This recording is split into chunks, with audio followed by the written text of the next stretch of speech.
À Paris, le musée de l'Armée rend hommage à Picasso avec l'expo Picasso et la guerre. Bien qu'il n'ait participé à aucun combat armé, le peintre espagnol est le témoin de nombreuses guerres, des conflits qui l'ont marqué et ont influencé son œuvre. Dans cette exposition, nous présentons 330 pièces.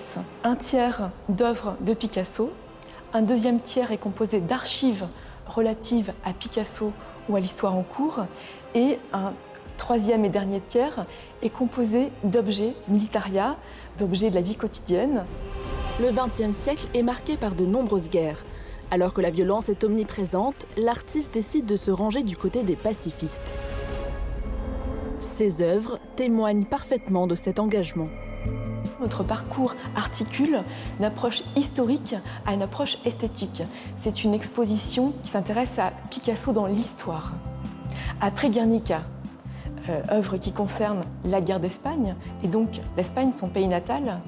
Après la Seconde Guerre mondiale, qui touche la France, le pays où il réside depuis 1904, Picasso s'affirme dans la sphère publique, dans la sphère politique, et s'affirme en tant qu'artiste engagé.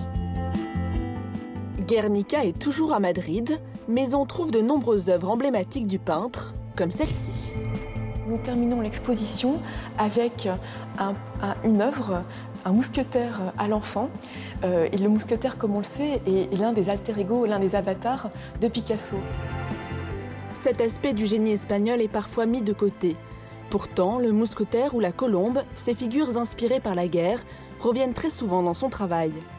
Ce versant du maître cubiste est à découvrir jusqu'au 28 juillet 2019.